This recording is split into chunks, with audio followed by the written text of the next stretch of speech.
Muy buenas a todos chicos, ¿qué tal? Soy Javier Tocinillo. Por fin tenemos la esperada review de la Sony A8 o AH8. Así que vamos a ver qué nos depara este pedazo de televisor OLED de 2020.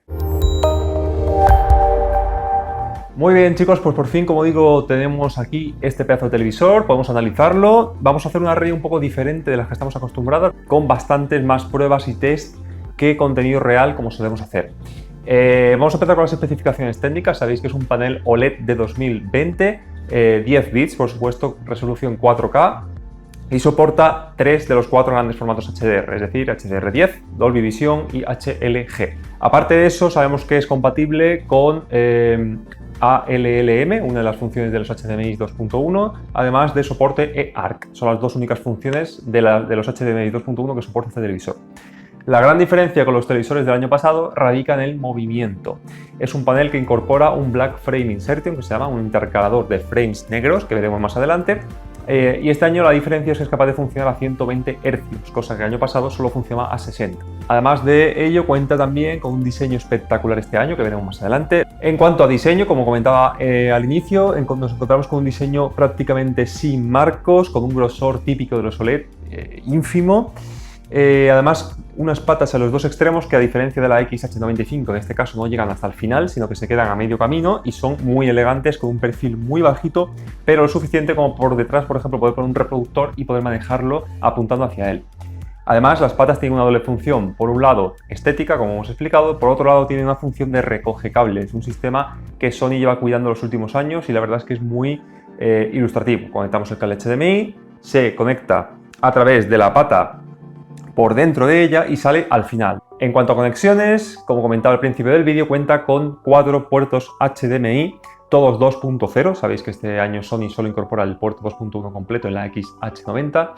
Y el puerto 3 es el que ellos marcan como eARC o ARC. La diferencia radica, como hemos explicado en algunos artículos, en que eARC es capaz de hacer pass-through de sonidos en HD. En cuanto al mando a distancia, la verdad es que ya hace 2 o 3 años que mejoró mucho Sony en ese aspecto y encontramos un mando a distancia mucho más de acuerdo con los tiempos que corren, pero tiene una pequeña diferencia con el de la XH95 y es que el tacto de los botones es bastante más plasticoso, no destila tanta calidad y tampoco está retroiluminado. Cuenta con Android TV versión 9, bueno, Google ha anunciado la versión 10, seguramente veamos en varios dispositivos, incluyendo seguramente esta Sony. Y la verdad es que funciona espectacularmente rápido, lo podéis ver vosotros mismos, podemos navegar entre diferentes líneas con aplicaciones sin ningún tipo de problema. El sistema operativo es rapidísimo, además de ello es muy instantáneo, pulsamos cualquier botón y enseguida nos responde el menú. Podemos reorganizar cualquier aplicación, desinstalar cualquier aplicación, añadirla a favoritos o quitarla. También incorporan esta versión de Android incorpora la previsualización, como veis. Si nos ponemos, por ejemplo, en Netflix, Amazon Prime, Movistar, Rakuten, se nos abrirá en segundo plano un pequeño vídeo de lo que está mostrando ese tile en concreto. Además, podemos entrar en ajustes. También se ha renovado el menú de ajustes de imagen, que como en el caso de la XH95, aparece de forma flotante en la parte inferior sin tener que entrar ya en la parte de Android TV. En cuanto a hardware, como comentábamos, encontramos un MTK 5893, revisión 3, 2 GB y medio de memoria RAM, que la verdad es que son suficientes para un Smart TV, y el procesador tiene 4 Cortex A73 a 1,5 GHz, suficientes y bastante rápidos, además de muy bajo consumo.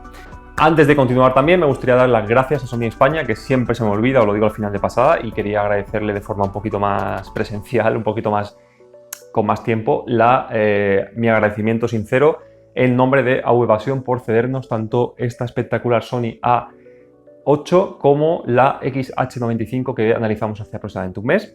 Al margen de eso, vamos a volver con el análisis. Hemos hecho, como expliqué en el vídeo anterior del GIEC, hemos comprado una óptica nueva que se coloca en el móvil y podemos sacar la estructura de píxeles. Como podéis ver en vuestra propia imagen, la estructura de píxeles de este año no ha cambiado entre un 99,5 y un 99,9% con respecto al año pasado. En cuanto a el problema de los flashes o el macrobloques que se iluminan, que fuimos uno de los primeros portales en anunciarlo, hemos intentado putear, entre comillas, a la tele de todas las formas posibles y nosotros, por lo menos, no hemos encontrado que tenga ese problema. Es probable que si ponemos todavía una película de peor calidad, como estáis viendo, hemos puesto Drácula, grabada a 240p, me parece que es, o una cosa así, en escenas en penumbra, con las luces apagadas y el modo cine, y no hemos conseguido que flashee. Bueno, pues como estamos explicando al principio también, el tema del color viene de fábrica muy bien, muy bien. En HDR nuestra licencia de Calman no nos permite ver cómo venía de fábrica, pero viendo demos y viendo contenido real hemos visto que viene bastante bien, sobre todo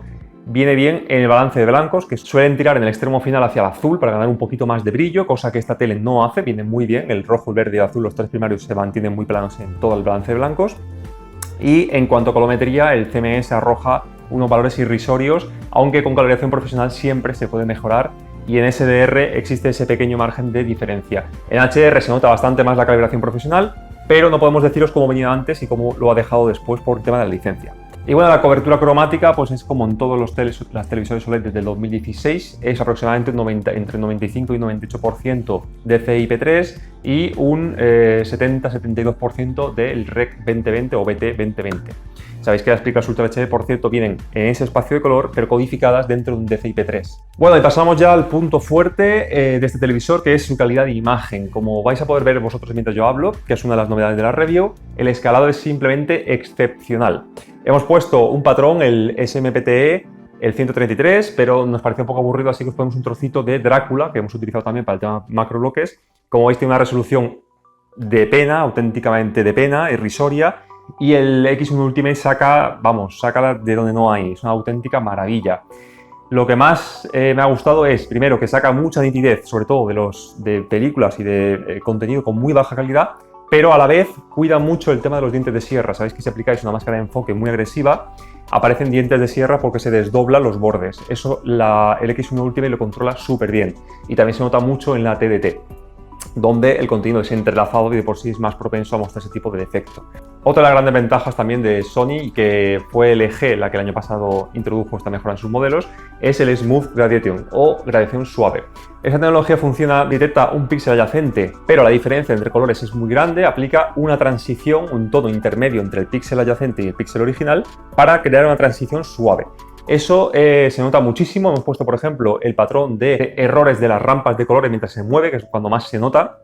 Y como vosotros mismos podéis ver también, el Smooth Gradation en bajo, porque lo estáis viendo a pantalla partida, en off se nota muchísimo la posterización, el banding, perdón, y en bajo lo quita como el 60-70%. Tened en cuenta que es un patrón hecho a propósito para este error, sin quitar detalle fino, que es lo más flipante de la tecnología de Sony. En cuanto a unidad particular, porque sabéis que esto no lo podéis extrapolar a vuestra unidad, porque cada tele OLED es diferente de la otra, nos ha tocado una unidad espectacular, tanto en banding como en tintes. No sé si es porque es una unidad cedida por Sony, que no lo creo, porque era completamente nueva, pero como podéis ver vosotros mismos en la imagen, el 5% IRE es una cartulina gris, sin nada de banding, absolutamente cero. El DSE que podáis ver es seguramente de la cámara. Y luego en cuanto a tintes, como veis en el 100% del blanco, es una cartulina blanca, así que chapó, por lo menos por esta unidad.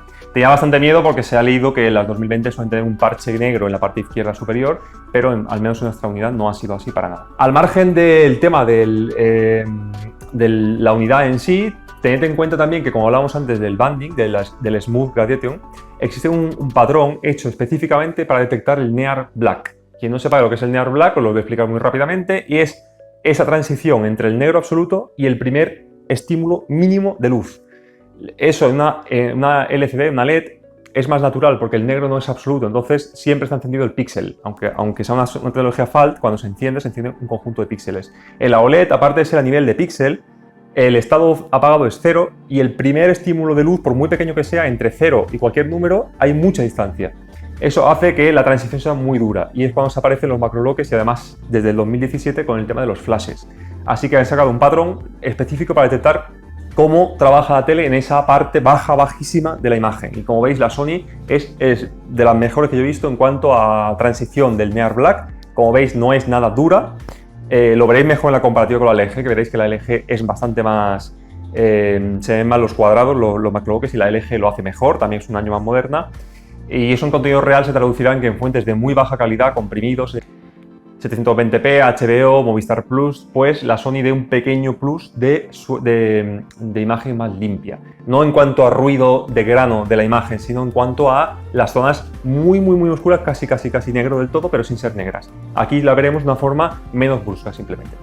Y antes de entrar, para acabar con la parte de imagen en el tema del HDR, valor de nits, todo el tema del top mapping. Quería hacer un pequeño paréntesis de 2-3 minutos hablando sobre todo del tema del movimiento. Sabéis que la gran diferencia de este año con respecto al año pasado es la introducción de un Black Frame Insertion. Lo vais a entender muy rápidamente mientras hablo y veis imágenes de fondo porque se nota incluso cuando yo lo activo con la imagen parada.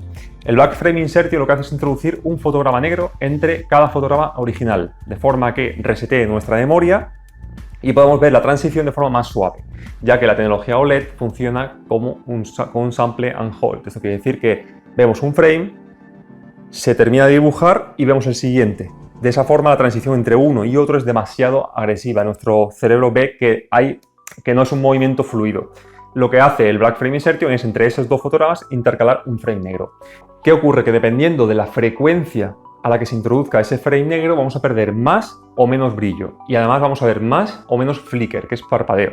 El año pasado existía esa tecnología, pero estaba limitada a 60 Hz. Eso quiere decir que lo introducía a una frecuencia demasiado lenta y veíamos cómo introducía los cuadros negros y nuestro ojo veía parpadeo, porque veía cómo se introducía los cuadros negros, que vosotros veis también ahí, cuando lo introduzco en valor alto. Esa es la gran novedad. Este año podemos ponerlo en alto, que es como el año pasado a 60 Hz, y luego tenemos dos valores más, medio y bajo. Medio y bajo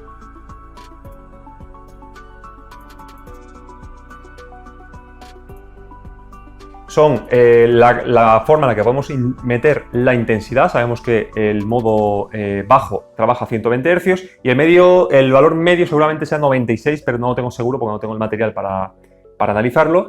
Pero ni el bajo ni el medio vemos parpadeo, lo podéis ver vosotros mismos, y el parpadeo que veáis en medio y bajo es de la cámara. En la realidad con el ojo no lo podemos ver. Y como las OLED no van sobradas de brillo precisamente, no lo podríamos activar, no lo deberíamos activar porque perdemos demasiado impacto. Como veis en la propia comparativa, la verdad es que se nota muchísimo y la configuración de 1:1 es sinceramente y simplemente perfecta. Es espectacular lo bien que se ve, la suavidad con la que se ve y la naturalidad, porque no tenemos absolutamente nada de efecto telenovela.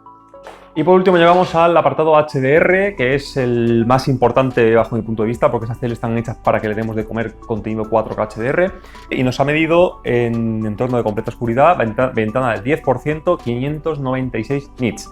Podemos redondear los 600 porque 4 o 5 nits para arriba o para abajo es el margen de error que tiene el propio colorímetro. Aparte de eso, al 10%, ahora también empezamos a medirlo al 100%, que también es interesante, y nos ha medido 137 nits. Así que el ABL, si no recuerdo mal, es parecido al del año pasado, aunque no sé los valores intermedios entre el 10 y el 100, cuán agresivo es el ABL. Pero bueno, no he notado que se note demasiado. De hecho, he hecho una prueba, como veis en segundo plano, del ABL. Y bueno, pues sí, a partir de aproximadamente el 40, 50, 60% del círculo blanco, se nota como al expandirse a partir de ahí hacia el 100%, el blanco empieza a perder intensidad y baja de nits bastante en SDR. El problema o el favor es que en SDR tenemos suficiente rango de nits para trabajar. Otro aspecto interesante también dentro del HDR es el seguimiento de la curva PQ-EOTF. Esto lo he explicado en varios vídeos, lo voy a hacer muy rápidamente repasándolo. La curva PQ-EOTF es una curva que podemos decir que es una rampa y luego viene el hard clipping, que es una parte recta, dependiendo del valor que cojamos como hard clipping. Deberíamos coger 10.000 porque hay algunas películas masterizadas así, pero me parece que son 1 o 2. Así que eso le coge como referencia 4 y 1000. Bien, la Sony, como podéis ver, sigue esa curva de referencia a la perfección. Tenemos un seguimiento perfecto de la curva y luego hace top mapping hasta los 1500-2000 nits aproximadamente. Suficiente para ver el 99% de detalles de casi todas las películas. Y a partir de ahí hace clipping. Eso hace que haya escenas donde el impacto HDR en la Sony sea incluso superior que en la LG, pese a tener menos nits. Primero porque su top mapping es dinámico y en función de la imagen, como veis, no se puede desactivar. Va variando la escena según cree el brillo para arriba, para abajo, el contraste sin que nos demos cuenta. Y segundo porque al hacer clipping a partir de 1500-2000 nits consigue que la escena no baje mucho de brillo para retener ese detalle que de otra forma se perdería. Y bueno, también pues ya lo veréis en la comparativa, pero lo habéis estado viendo todo el tiempo, el impacto HDR que tiene la tele es espectacular, lo podéis ver mientras yo estoy hablando con demos o con imágenes de fondo que os habré puesto. Tiene un impacto HDR impresionante. Hay películas como de Transformers, por ejemplo, que te quedas embobado viéndola y no notas para nada que le falte brillo. Y eso que tengo la C9 al lado y me parece incluso que brilla hasta más la Sony, que ya cuando las pongo lado a lado ya lo comprobaré, pero el HDR de la Sony me parece espectacular, la verdad, me parece muy logrado. Y llegamos a todos los puntos calientes de la radio, que es el Dolby Vision. Sabéis que Sony tuvo el año pasado y otro, no diría como un problema, pero sí un una cierta incompatibilidad con Dolby Vision, y es que introducen el modo de baja latencia. Eso significa que no tiene un chip como tal dedicado solo a Dolby Vision, sino que se lo deja procesar a su chip de vídeo, el X1 Ultimate, que gobierna, como veis, absolutamente todos los aspectos de la imagen de la tele. Para que entendáis, si el procesamiento Dolby Vision lo hace siempre la tele, bien sea con apps, bien sea con el perfil Player LED de un reproductor, debemos seleccionar Dolby Vision brillo. Si el trabajo de la imagen lo hace el reproductor, es decir, Player LED, que es el perfil que algunos reproductores nos dejan activar, en ese caso tenemos que poner Dolby Vision oscuro. Pero insisto, eso es la teoría, yo no lo he podido probar y yo me decantaré hacia un lado o hacia otro cuando lo puedo poner al lado de la LG y pondré tanto por reproductor como por Netflix. Y iré viendo qué modo es el más ajustado a la LG, que sabemos que está perfecta en cuanto a reproducción de Dolby Vision. Pero bueno, habéis visto también imágenes con Dolby Vision de fondo y la verdad es que se ve espectacular la tele, tanto lo pongáis como modo oscuro como lo pongáis Dolby Vision brillante si os gusta más, aunque hasta que no vea qué modo es el más correcto, tened en cuenta que si usáis el modo Dolby Vision brillo, en algún que otro contenido podemos quemar las luces altas. Y bueno, al margen de todo el tema, como dije, ya nos ha llegado el Leo Botnar, ¿vale? Es un medidor de input lag físico que nos va a decir exactamente el input lag que tiene, y además también así vemos una parte de gaming que siempre me la salto porque no soy muy jugón y bueno, pues este televisor para gaming es fantástico. Lo malo, la parte negativa que tiene con respecto a LG y también a Samsung este año es que no soporta VRR de ningún tipo, ni el oficial del HDMI 2.1 que es el VRR, ni FreeSync que es el propietario de AMD, ni G-Sync, así que nos quedamos sin poder jugar con el frame rate variable. Pero bueno, en cuanto a input lag, vamos a hacer la medición. Como veis, estamos en modo juego y la medición es muy sencilla de hacer. Lo ponemos y listo, ya tenemos la medición hecha. 18,2 milisegundos de input lag medido físicamente con el Leo Botnar. La verdad es que espectacular. No lo he dicho, pero es compatible con Chroma 444, por supuesto, en el modo juego. Ojo, modo juego. Creo que el modo gráficos, que es el modo PC normalmente, también soporta 444. Y el input lag, como habéis visto, 18,2 milisegundos, es muy bajo para jugadores. No llega a los 12,9 de la LG o incluso de los 10 milisegundos de Samsung, pero la verdad es que 18 milisegundos en un televisor 4K con el procesamiento de imagen que tiene esta tele es bastante impresionante, las cosas como son. Y bueno, llegamos al final de la review. Conclusiones que podemos sacar de este televisor OLED. Es el televisor OLED con mejor movimiento visto en mi vida y me recuerda muchísimo al Plasma VT30 que tengo de Panasonic, y un HDR que es igual o más impactante que el de la LG con 700 nits, teniendo esta un poquitín menos de 600, y un Dynamic Tone Mapping que es, para mi gusto, junto con el de Panasonic, los mejores del mercado. Un pedazo de televisor que la verdad es que mucha gente me pregunta ¿y qué hago con la tele? Es una auténtica pasada. O sea, si alguien se la compra no se va a quedar decepcionado ni de coña. Y no os puedo decir si es mejor o peor o igual o un poquito mejor o un poquito peor que la C9 porque no la he podido comparar. Solamente la he encendido así a ojo un poquito y se ven como siempre muy parecidas en todas las OLED. Y poco más, chicos. También me soléis preguntar las notas. Sabéis que yo no soy de poner notas, salvo en las reviews escritas, a los televisores porque hay muchas variables y si le pongo, por ejemplo, por decir algo, un 9,8 y a la LG le puse un 9,8, habrá gente que diga es que le has puesto la misma nota, seguro que es que Sony te paga, y otro viene a decir que LG te paga y no quiero follones. Puede ser que le saque algún error y es que yo no entiendo por qué Sony no le ha puesto puerto 2.1 completo y se le ha puesto una gama más baja como es la XH90. Y al margen de eso, aunque no lo hubiesen puesto HDMI 2.1, tampoco entiendo por qué no le han puesto variable refresh rate que se puede poner en el 2.0. Pero bueno, son decisiones de la marca y eso ya no nos compete a nosotros decidirlo. Y nada, un pedazo de televisor que, como digo, hará las delicias del que se la compre. Y nada, quedaos con nosotros porque hoy es martes, en 2-3 días tendremos lista la comparativa con la LG C9.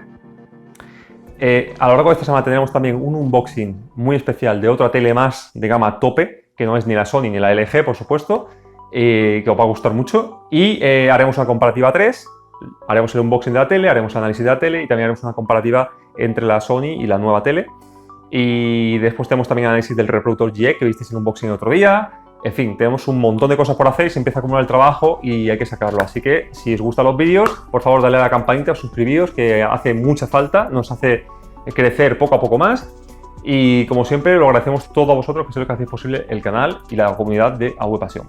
Así que sin nada más, me despido de todos vosotros. Si os ha gustado de nuevo, por favor dale al like, suscribiros y nos vemos en el próximo vídeo. Un saludo a todos y muchas gracias.